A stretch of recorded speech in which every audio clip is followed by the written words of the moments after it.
Es presentado por Marley Coffee, un café 100% orgánico.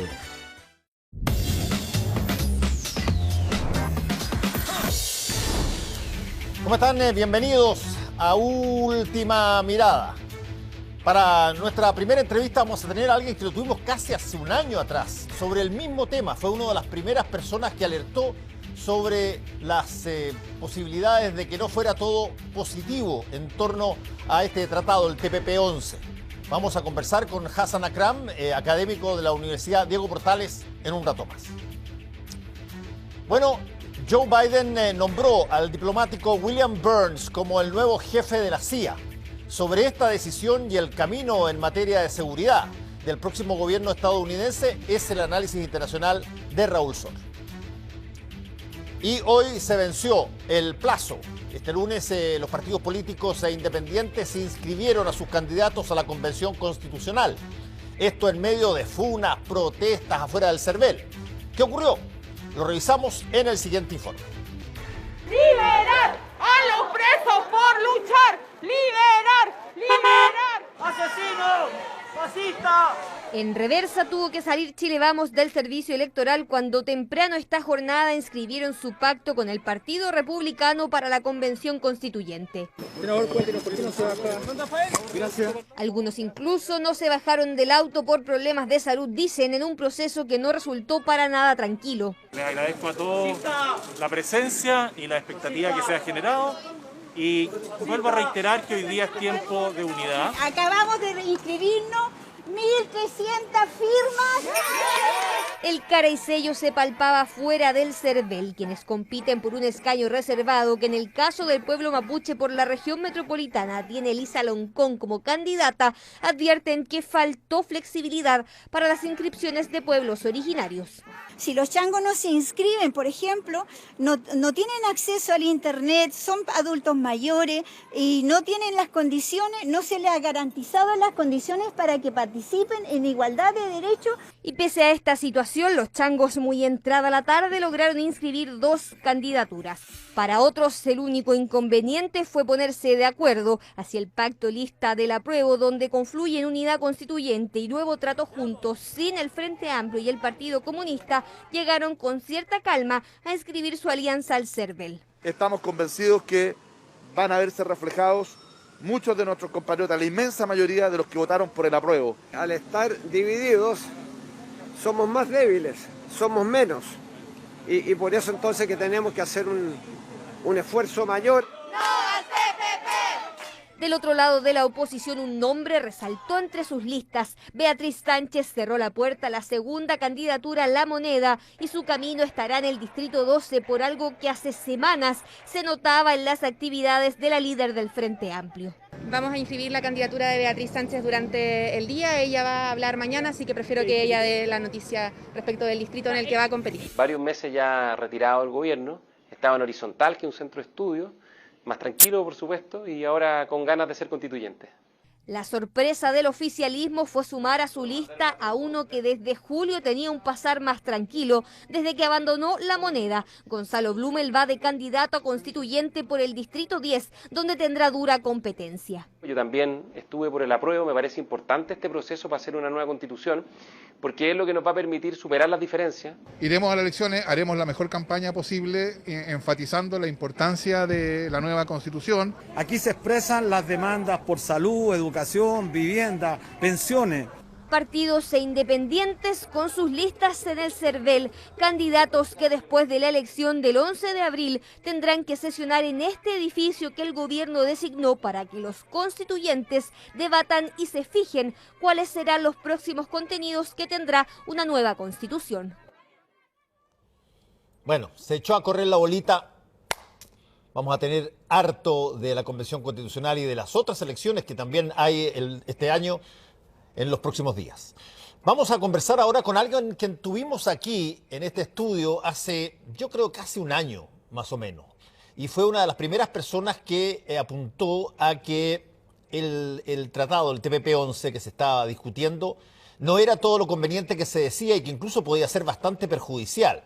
Este fue un tratado que fue tratado por varios gobiernos, partió con el gobierno de la presidenta Bachelet, después lo siguió el presidente Piñera y ahora está en una situación donde una vez más ha llegado a haber cuestionamientos sobre si debiera o no debiera Chile ser parte de ese tratado. Hassan Akram, ¿cómo estás? Académico de Políticas Públicas de la Universidad Diego Portales. ¿Cómo estás tú? Hola Fernando, muy bien, gracias por la invitación. Bueno, yo decía que tú estuviste acá hace casi un año ya, hablando justamente sobre el TPP-11 cuando, bueno, básicamente se decían puras linduras del TPP-11 y tú apuntaste a una serie de falencias que eventualmente podían ser perjudiciales para Chile. ¿Por qué no, desde ahí hasta ahora, se ha, a tu juicio, mejorado la posición de los países y particularmente de Chile de frente al TPP-11 o no?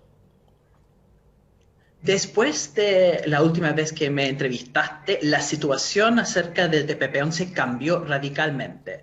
Cuando yo estaba hablando contigo desde hace un año, la gran mayoría de los senadores estaban dispuestos a votar a favor, a pesar de la tremenda campaña en contra, a pesar de la evidente fuerza de la sociedad civil.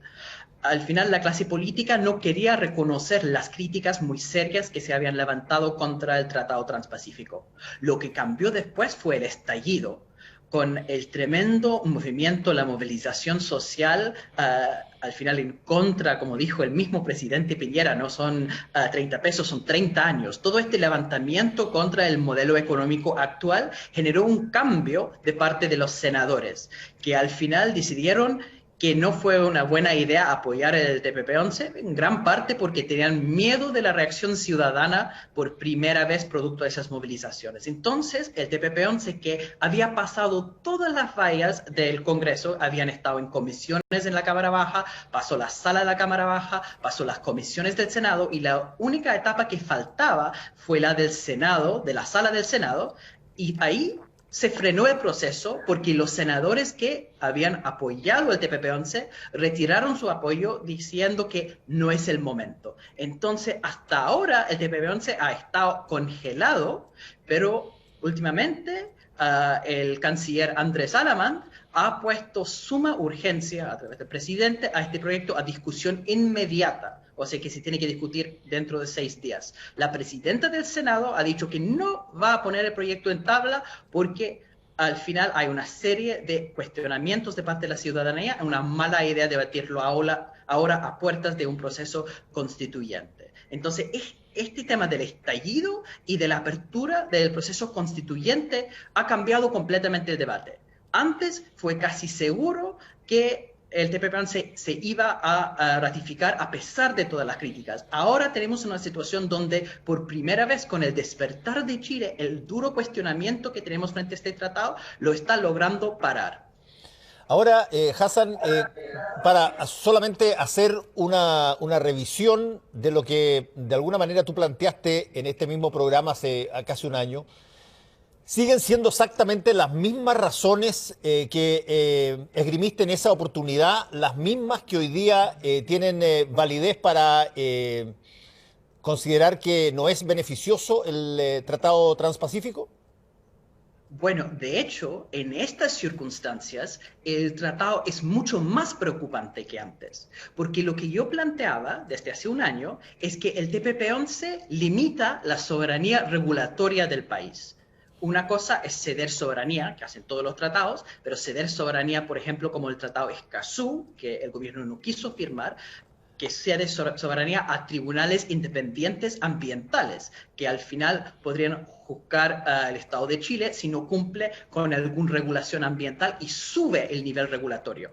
Eso es un tipo de ceder soberanía. En el caso de TPP-11 es ceder soberanía a tribunales corporativos, tribunales de arbitraje de disputas entre inversionistas transnacionales y estados que son sesgados, que 72,5% de las veces sus interpretaciones jurídicas son a favor de las transnacionales y en contra de los estados. Entonces, este sistema jurídico sesgado limita la posibilidad del Estado chileno de hacer regulaciones básicas importantes, por ejemplo, en términos de la descarbonización de la matriz energética, eso es cerrar termoeléctricas a carbón, carbón, que es urgentemente necesario por el tema del cambio climático, eso podría generar demandas de parte de los dueños de las plantas termoeléctricas. De la misma forma, si uno trata de cambiar el sistema de pensiones, las AFP podrían demandar usando esos mismos tribunales especiales que también tiene el TPP-11. Entonces yo estoy en contra de todo este mecanismo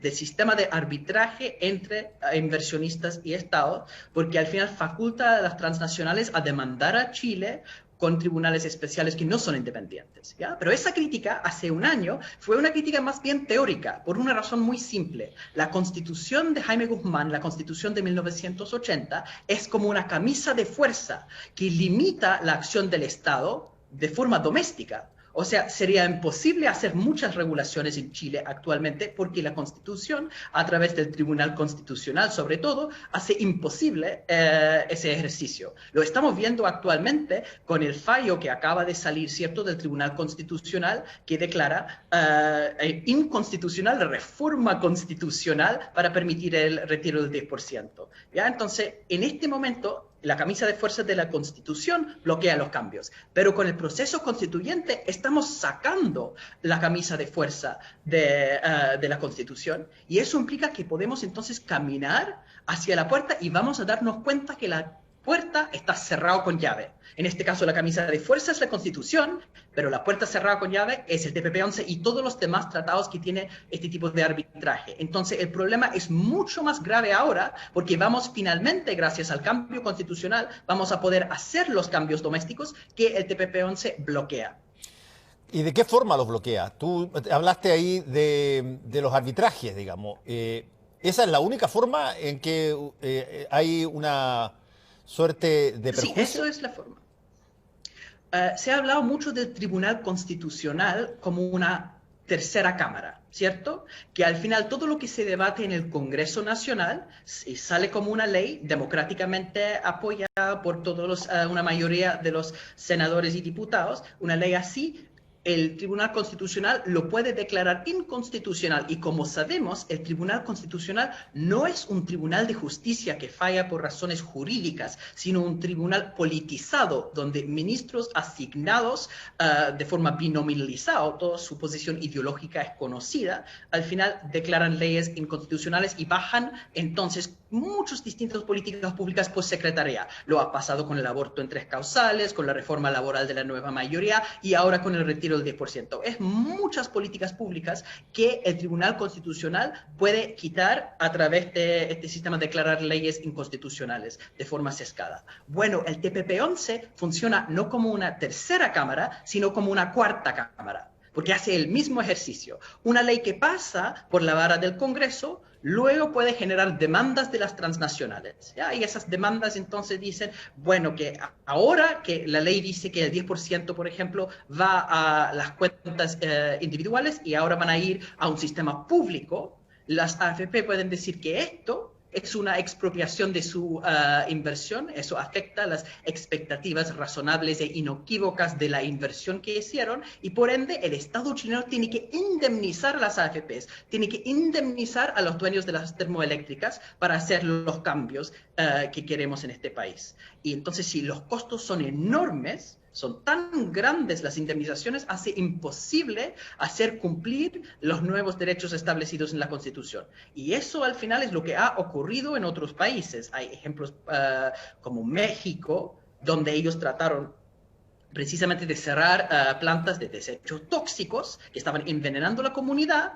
y recibieron demandas de parte del Estado, de parte de las empresas, y entonces tuvieron que indemnizar empresas para poder no tener su gente envenenada. ¿Ya? Ese tipo de problema ahora se va a aplicar para todos los cambios constitucionales producto de esos tribunales de arbitraje. Y eso es lo que en la literatura académica se llama enfriamiento o congelamiento regulatorio, donde el Estado deja de hacer regulaciones por temor a demandas. Y no solo en México, estados tan fuertes como Alemania, que tiene su política medioambiental muy importante, ese país tuvo que cambiar sus regulaciones ambientales por temor a demandas de transnacionales. ¿Y qué está haciendo la Unión Europea frente a eso? Ellos a través de un fallo en la Corte Suprema Europea, la Corte Europea de Justicia, declararon que este tipo de arbitraje es fuera del sistema de derecho europeo y están sacando el arbitraje de todos los tratados que ellos tienen. Si la Unión Europea está sacando el arbitraje de todos sus tratados, Chile puede hacer lo mismo. Ahora, Hassan, ¿qué pasa con el resto de los países? ¿Cuántos países ya están y forman parte del TPP-11?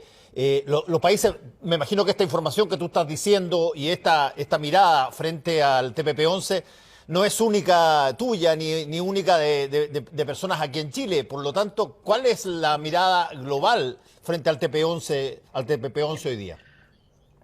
Ocurren dos cosas. Primero, en términos de los otros países que han firmado el TPP-11, el gobierno siempre menciona Nueva Zelanda de Jacinda Ardern o Canadá de Justin Trudeau, porque esos son gobiernos progresistas, ¿ya? Entonces, ¿cómo es posible que un gobierno progresista firma un tratado como el TPP-11 que limita la posibilidad de hacer regulaciones?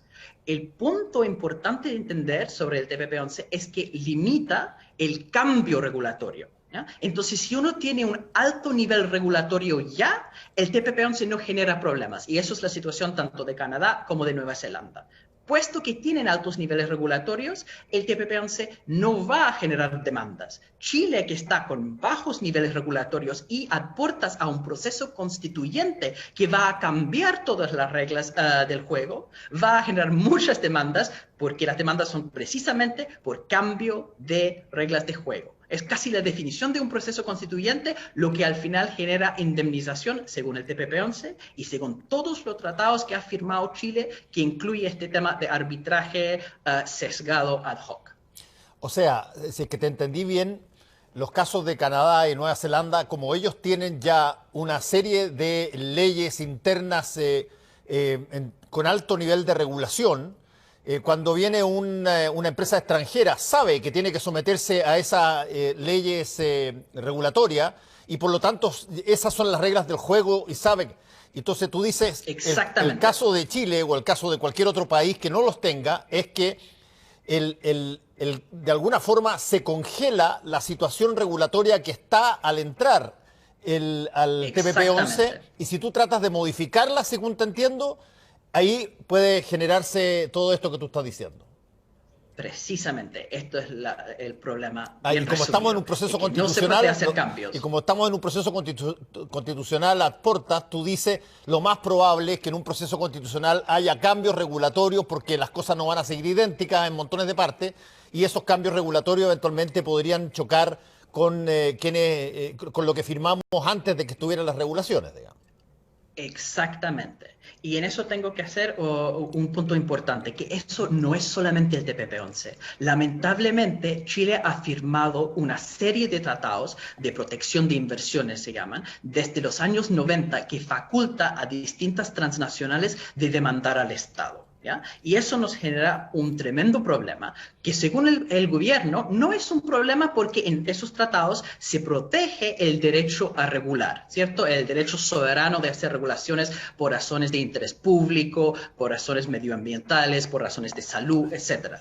El problema es que estos tribunales, puesto que son sesgados a favor de los empresarios, sopesan los dos derechos protegidos. Los derechos de las transnacionales de tener sus expectativas inequívocas de inversión protegidas y, al otro lado, el derecho del Estado de regular. Y en general lo que hacen es que fallan a favor del derecho de la empresa por sobre el derecho del Estado de regular. Eso es un tremendo problema que vamos a tener con todos los tratados. Entonces la solución, yo he escrito un libro de hecho sobre el proceso constituyente, ¿no? Que salió después del estallido, por eso el libro se llama El Estallido, y en ese libro yo detallo la forma en que la nueva constitución podría enfrentar el problema de todos estos tratados que tiene arbitraje que facultan a las transnacionales a demandar a Chile, porque uno simplemente puede decir que un tratado que otorga soberanía a un tribunal de arbitraje internacional,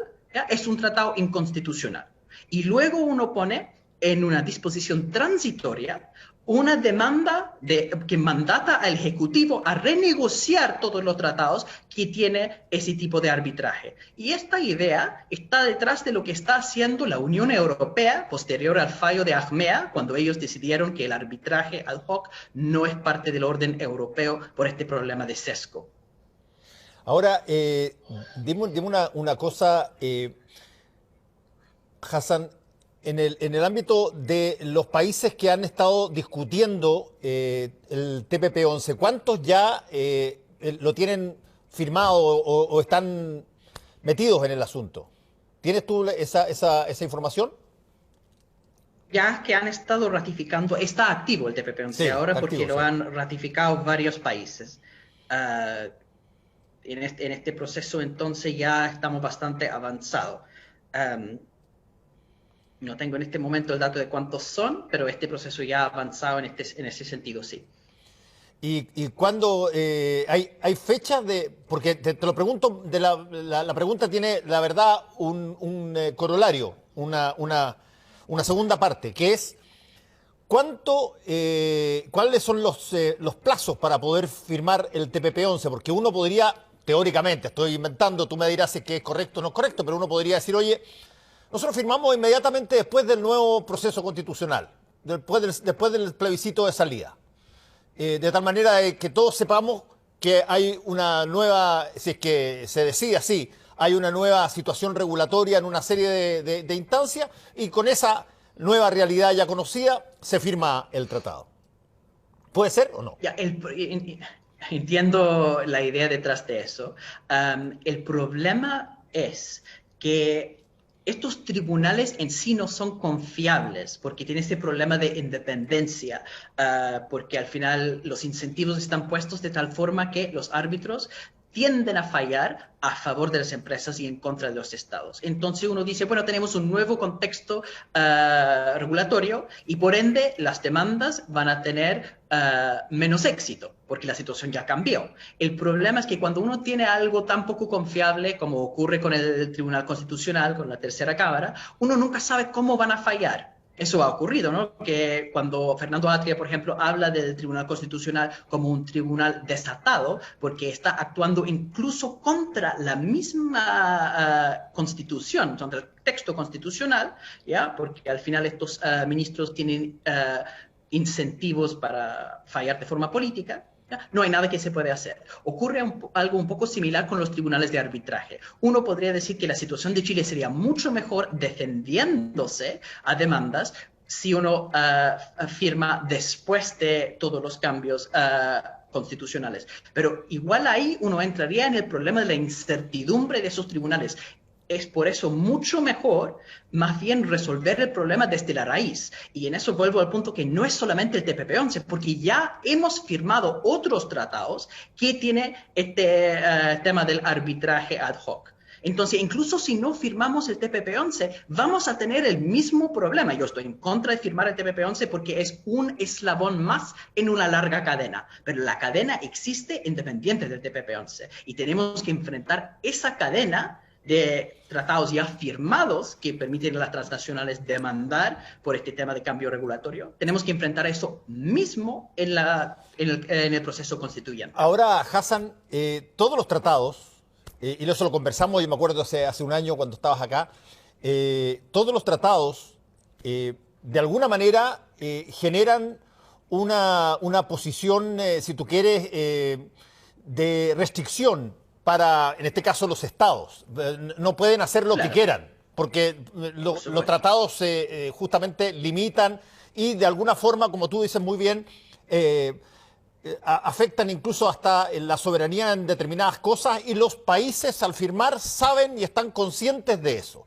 O sea, no hay un tratado que tú vayas a hacer con una cantidad enorme de países que no tenga de alguna forma algún tipo de restricción para uno de los países. Bueno, desde ese punto de vista, este tratado tiene este asunto de los tribunales que tú has mencionado, y es arreglable eso. ¿Es algo que se pueda de alguna manera mejorar esa posición? Todos los tratados ceden soberanía. Sí. Eso es un dato la causa, es una realidad. ¿ya? Y muchos de esos tratados que ceden soberanía son tratados muy buenos. Por ejemplo, en un tratado de derechos humanos, el Estado se compromete con cumplir con el respeto estricto a los derechos humanos, ¿ya? Y eso limita la soberanía del Estado porque no puede violar los derechos humanos, pero eso es maravilloso. De la misma forma, con el Tratado de Escazú, limita la soberanía porque el Estado chileno no puede permitir la contaminación de su naturaleza dentro de sus fronteras. Eso también es ceder soberanía de una forma súper positiva. El problema es que cuando uno está cediendo soberanía, no para proteger el medio ambiente, no para proteger los derechos sociales, sino para socavarlos. Y en esa situación, ¿cómo se puede arreglar? Hay tratados que no tienen arbitraje. En el caso de la Unión Europea, ellos ahora tienen la política de solamente firmar tratados que no incluyen ese tipo de arbitraje ad hoc. El caso de China, cierto que acaba de firmar un tratado, un acuerdo regional económico con gran parte de los países miembros del TPP-11, los que están en Asia, y ese tratado no tiene arbitraje ad hoc. Entonces uno puede hablar de una nueva serie de tratados, ¿ya?, que no tienen este problema fundamental y por ende no habría problema en firmarlos. Pero eso es lo que hay que cambiar primero. El TPP-11 tiene un problema de raíz que incluye este arbitraje y por algo es algo que no podemos firmar nunca. Hassan Akram, bueno, muchas gracias una vez más por haber estado con nosotros aquí y vamos a seguir el recorrido de este tratado y bueno, muchos más que también probablemente se están ventilando. Gracias.